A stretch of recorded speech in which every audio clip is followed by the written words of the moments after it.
نحمد اللہ ونستعینہ ونصلی ونسلم علی رسولہ الکریم۔ یہ مفتی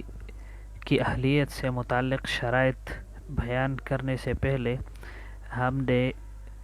اصول پڑھے تھے کہ مفتی کے لیے یہ بھی ضروری ہے کہ وہ راجح قول پر فتویٰ دے اور مرجوح قول پر فتویٰ نہ دے، اور پھر اس کے بعد شرائط اہلیت ذکر کیے، پھر فتویٰ سے متعلق اصول اور شرائط اور ضوابط کا ذکر ہوا، پھر اور اس کے ضمن میں طبقات فقہا اور طبقات مسائل اور عرف و عادت وغیرہ جہاں احکام میں تغیر اور تبدل آتا ہے وہ ساری تفصیل بتا دی، اور پھر ترجیح سے متعلق جو مسائل ہیں وہ بھی سب ترتیب کے ساتھ ذکر کیے گئے اور تمام اصول ہو گئے، اور مفہوم اور مفہوم مخالف سے متعلق بھی احکامات کا ذکر کیا گیا۔ آخر میں علامہ شامی رحمہ اللہ نے اسی ضمن میں ایک اصول ذکر کیا ہے، ولا يجوز بالضعیف العمل ولا به یجاب من جاء یسأل، کہ ضعیف قول پر عمل بھی جائز نہیں ہے، اور اگر مفتی سے کوئی سوال پوچھے تو اس پر جواب کے لیے بھی اسے چاہیے کہ ضعیف قول کے ذریعے سے جواب نہ دے، الا لعامل له ضرورہ او من له معرفت مشہورہ، مگر ایک صورت اس سے مستثنیٰ ہے، وہ یہ ہے کہ ضرورت ہو، تو ضرورت پر عمل کرنے والا ایک کوئی عمل ایسا ہے کہ اس کو عامل ایسا ہے کہ اس کے لیے ضرورت ہے، یا ایک آدمی ایسا ہے کہ اسے معرفت حاصل ہے تمام احکام کا، اور اسے ضرورت ہو اور معلومات ہو، اور یہ معرفت رکھتا ہو احکام اور نصوص سے متعلق بھی، اور حالات اور احوال سے متعلق بھی، عرف سے بھی اسے واقفیت ہو، زمانے سے بھی اسے واقفیت ہو، اور نصوص سے بھی اسے واقفیت ہو، تو ضرورت اور حاجت کی بنا پر بھی بعض اوقات احکام میں تبدیلی ہوتی ہے۔ تو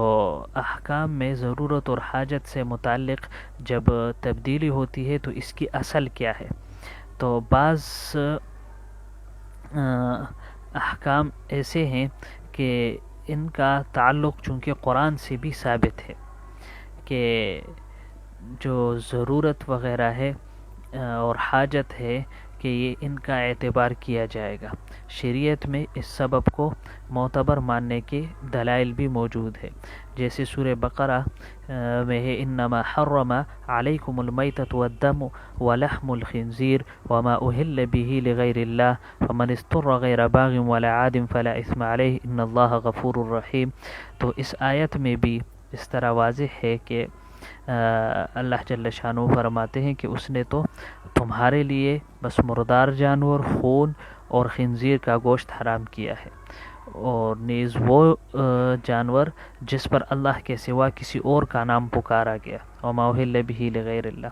ہاں اگر کوئی شخص انتہائی مجبوری کی حالت میں ہو، جبکہ اس کا مقصد نہ لذت حاصل کرنا ہو اور نہ وہ حد سے آگے بڑھے، تو اس پر کوئی گناہ نہیں ہے، اور یقیناً اللہ جل شانہ بخشنے والا مہربان ہے۔ تو اس آیت میں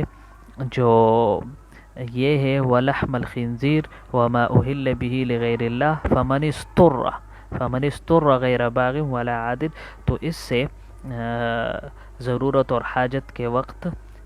حکم کے تبدیل ہونے کا استدلال کیا گیا ہے، فقہاء نے استدلال کیا ہے۔ اسی طرح ایک اور آیت ہے جو سورہ مائدہ کی ہے فَمَنِ اسْتُرَّ فِي مَخْمَصَةٍ غَيْرَ مُتَجَانِفٍ لِإِثْمٍ، کہ ہاں جو شخص شدید بھوک کے عالم میں ہے، بالکل مجبور ہے، بشرطیہ کہ گناہ کی رغبت کی بنا پر ایسا نہ کرے، تو اس میں بھی حالت اضطرار اور مخمصہ کی حالت ہے۔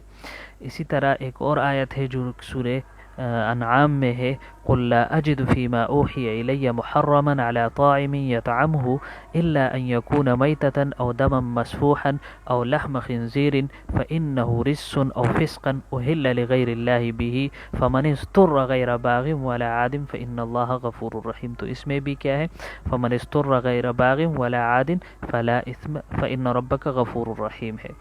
اور اس میں بھی یہی ہے قُلْ أُوحِيَ إِلَيَّ قُلْ لَا أَجِدُ فِي مَا أُوحِيَ إِلَيَّ مُحَرَّمًا عَلَى طَاعِمٍ يَطْعَمُهُ إِلَّا أَن يَكُونَ مَيْتَةً أَوْ إِلَّا أَن يَكُونَ میتتن او دم مسفوحا او لحم خنزیر فإنه رجس.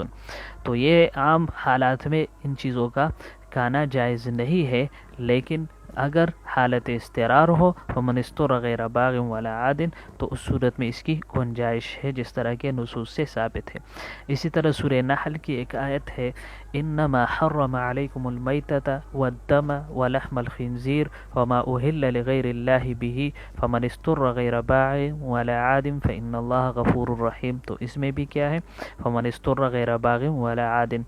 اس میں بھی یہ ہے۔ اسی طرح سورہ انعام کی ایک اور آیت ہے، وَمَا لَكُمْ أَلَّا تَأْكُلُوا مِمَّا ذُكِرَ اسْمُ اللَّهِ عَلَيْهِ وَقَدْ فَصَّلَ عَلَيْكُمْ مَا حَرَّمَ عَلَيْكُمْ إِلَّا مَا اضْطُرِرْتُمْ إِلَيْهِ۔ یہاں پر بھی استثناء ہے، وَقَدْ فَصَّلَ لَكُمْ مَا حَرَّمَ عَلَيْكُمْ، کہ اللہ جل شانہ نے تمہیں تفصیل سے بتا دی ہے، وہ چیزیں تمہیں تفصیل سے بتا دی ہے جو اس نے تمہارے لیے حرام قرار دی ہے، البتہ جن کے کھانے پر تم بالکل مجبور ہی ہو جاؤ۔ تو یہ بھی ایک حالت ہے، وَإِنَّ كَثِيرًا لَيُضِلُّونَ بِأَهْوَائِهِمْ بِغَيْرِ عِلْمٍ وَإِنَّ كَثِيرًا لَيُضِلُّونَ بِأَهْوَائِهِمْ بِغَيْرِ عِلْمٍ۔ تو یہاں پر بھی یہی حالت ہے۔ آگے سورہ حج کی آیت ہے، وَمَا جَعَلَ عَلَيْكُمْ فِي الدِّينِ مِنْ حَرَجٍ وَمَا جَعَلَ عَلَيْكُمْ فِي الدِّينِ مِنْ حَرَجٍ، اور تم پر دین کے معاملے میں کوئی تنگی نہیں ہے، تو وسعت ہے، اور وسعت کا تقاضا بھی یہی ہے کہ ضرورت اور حاجت کا لحاظ رکھ، لا یکلف اللہ نفسا الا وسعها۔ تو اللہ جل شانہ کسی بھی شخص کو اس کی وسعت سے زیادہ ذمہ داری نہیں سونپتا،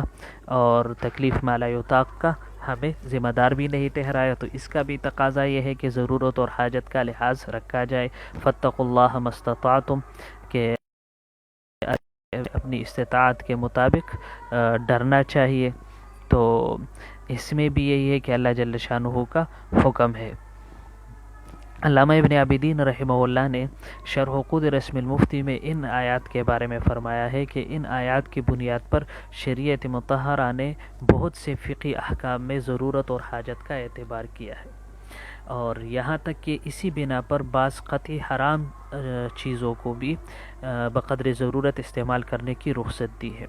لیکن یہاں جو عقود رسم المفتی میں اصول افتاء میں ضرورت اور حاجت کی ترتیب ہے، تو ان کے ان مراتب کا جاننا بھی ضروری ہے، جنہیں فقہاء نے اپنی کتابوں میں ذکر کیا ہے کہ ضرورت اور حاجت کے وہ مراتب کیا کیا ہے اور کون کون سے ہیں،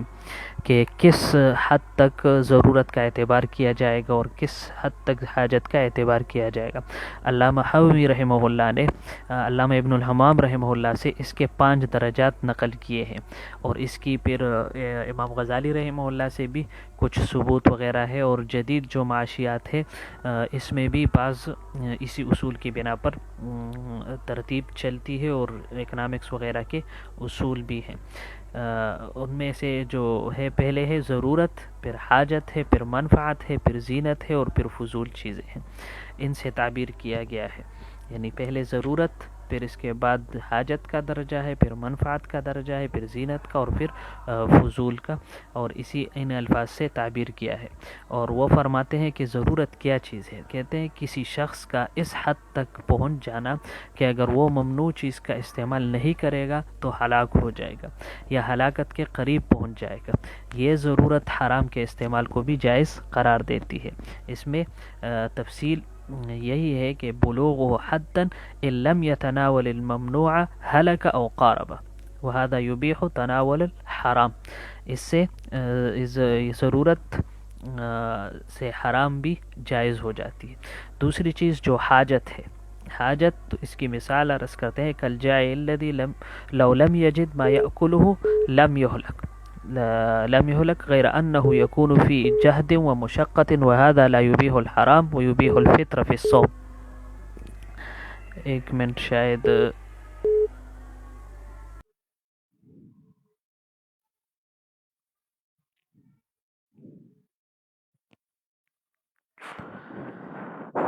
تو